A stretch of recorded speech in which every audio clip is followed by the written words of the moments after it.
Neymar está no Rio de Janeiro, lá em Mangaratiba, se preparando, depois viaja para Belo Horizonte. A gente vai falar muito desse assunto com o Rogério Voltan, aqui no link do programa. Boa tarde, Voltan.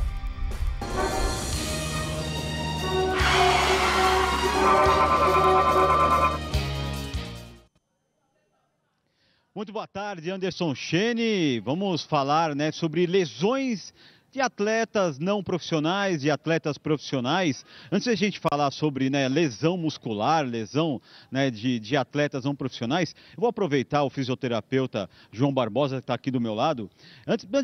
Já que a gente está falando do Neymar, vamos continuar sobre esse assunto e saber a opinião do fisioterapeuta, e até explicar um pouquinho a lesão, onde foi, o que aconteceu no Neymar, ali no pé, porque ele sofreu na semana passada depois de torcer o seu tornozelo, e a recuperação, na sua opinião, vai dar tempo dele ir para a Copa? Boa tarde. Boa tarde, Voltan. Na minha opinião, com certeza o Neymar vai jogar a Copa do Mundo, porque ele teve uma lesão no quinto metatarso, que é um osso na lateral do pé. Normalmente essa lesão acontece em quem torce o tornozelo, porque naquela região existe a inserção de alguns músculos que seguram esse movimento no momento da torção, e esses músculos podem ter tido uma contração brusca e ter exercido uma carga no osso que ele não foi capaz de suportar, e aí teve uma fissura que não chega nem a ser uma fratura, é só uma separação no osso, mas não chega a ser uma fratura muito grave. Eles optaram por operar, pelo fato dessa região ser pouco vascularizada e ter um alto índice de taxas de não consolidação, então para que tenha uma consolidação mais rápida e para ele correr menos riscos, eles optaram por operar. Eu não tenho dúvida que foi a melhor opção, pelo fato dele estar sendo assessorado pelos melhores profissionais do mundo. O Dr. Rodrigo Lasmar, que foi quem operou o Neymar, é um dos maiores médicos do mundo, médico da seleção brasileira, então não tenho dúvida que ele estará apto para voltar à Copa do Mundo, pelo fato de a recuperação dessa lesão durar em torno de uns 2 meses, que é o tempo de consolidação ósseo, e o tempo dele ganhar força no músculo, nos músculos do tornozelo, para deixar ele estável, para ele estar bem na Copa do Mundo. Não tenho dúvida que ele vai jogar. Que bom, ótima notícia. Agora sim, vamos falar de lesão para atletas aí, vamos dizer, amadores e também atletas profissionais. A lesão no atleta, seja ela muscular, seja ela no joelho, tornozelo, ela acontece por quê? É muito treino ou a falta de treino? Muito bem. Exatamente pelas duas coisas. O indivíduo que treina demais, ou seja, que tem pouco controle do seu volume, da sua evolução de treino, ele tem mais chance de se machucar, assim como o indivíduo que treina pouco e quando ele vai para uma competição, ele expõe o corpo dele a uma atividade de extrema necessidade muscular, extrema necessidade de capacidade cardiovascular, ele também tem maior chance de se machucar. Então, para a gente prevenir lesões, o ideal é que o indivíduo esteja treinando gradualmente para ir melhorando a sua performance e principalmente com que ele esteja com uma capacidade muscular muito boa para suportar as demandas do esporte que ele se propôs a fazer. Agora, a grande pergunta que se faz é possível você antever uma lesão? É possível você, de repente, saber se você vai lesionar? Eu fui até o instituto onde o fisioterapeuta trabalha e vamos saber aí na matéria que eu fui lá fazer se realmente é possível você saber antes se você vai ou não se machucar. Pode rodar. Ana Luchiota não é uma atleta profissional, mas é adepta da corrida e não em provas curtas. Ela corre ultramaratonas com mais de 42 quilômetros. Mas no final de 2007 procurou um especialista, já que estava com dores no joelho. Depois de um ano intenso aí de corridas, em outubro eu tive uma lesão, fiz uma ressonância para que eu possa voltar a correr sem dores. No caso da atleta Nalu, ela procurou uma clínica de fisioterapia para tratar a lesão. Mas é possível prevenir e evitar essas lesões antes delas acontecerem.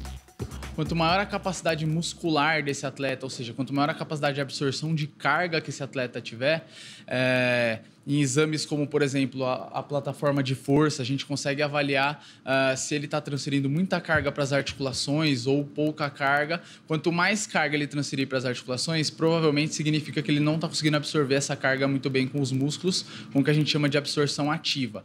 Então, isso faz com que ele tenha uma maior sobrecarga muscular durante as atividades, se ele conseguir aumentar essa demanda nos músculos. Se ele não conseguir, a maior demanda vai para as articulações e isso pode fazer com que ele tenha maior ocorrência de lesões ou maior sobrecarga numa articulação. Para entender esses detalhes no corpo de uma pessoa, essa clínica em São Paulo consegue, com alguns exames, detalhar para o paciente como está a musculatura e a estrutura corporal. Um dos exames é realizado nesta esteira. Colocando essas bolinhas em determinados pontos do corpo, o profissional consegue avaliar como o atleta corre. A principal importância desse exame é entender qual o padrão de movimento desse atleta. Então, como que ele realiza a atividade em que ele se propôs a fazer. Dependendo do posicionamento das articulações, como o tronco, quadril, joelho, tornozelo, como ela chega ao solo, o padrão de movimento que ela chega ao solo e como ela absorve a carga nessas articulações, isso vai variar de pessoas para pessoas. Algumas pessoas vão absorver mais carga no quadril, a maioria das pessoas absorvem mais carga no joelho. E dependendo desse padrão de movimento, eu sei a articulação em que ela exige mais durante a atividade dela e a articulação em que eu tenho que ter o foco para protegê-la, principalmente com um trabalho de fortalecimento muscular. Já esse outro aparelho aqui, ele vai medir a força muscular do atleta. Doutor, para que isso é importante? A principal função desse aparelho é avaliar a diferença de força entre o membro inferior direito e o membro inferior esquerdo. E principalmente quando a gente fala de corredores, ainda mais de alto nível como a Ana Lu, é importante que a gente avalie a relação de força entre os músculos do quadril, os músculos do joelho e os músculos do tornozelo, para tentar melhorar, de acordo com a articulação que ela utiliza mais dentro desse padrão de corrida, essa relação ou ajustar essa relação dentro de um programa de fortalecimento para melhorar essa relação e melhorar o padrão de movimento dela. Um outro exame é a plataforma de força. É como se fosse uma balança, ela mostra o quanto de gravidade, que é o que a gente chama de força de reação do solo, o indivíduo está absorvendo com estrutura ativa ou transferindo para a articulação. Quanto maior for a absorção passiva, ou seja, da articulação, maior é a sobrecarga na articulação e maior é a capacidade de lesão. E após a avaliação e sessões de fisioterapia, Ana Lu conseguiu voltar a treinar. E comecei a fazer fisioterapia. Depois da minha 8ª sessão, hoje eu já consigo correr sem dores.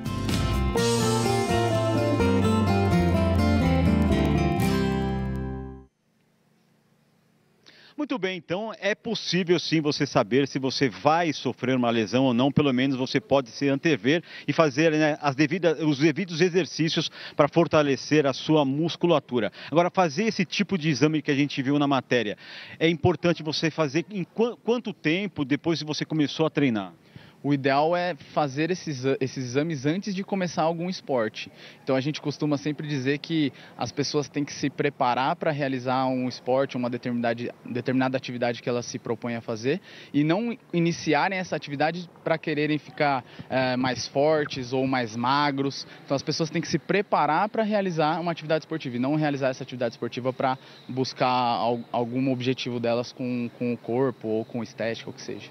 Obrigado então. Valeu. Olha só, então é importante você fazer o exercício e fazer o exercício sempre, né, moderado. Não adianta você, né, fazer uma sobrecarga que também é muito ruim. Anderson Chene, datado o recado, hein?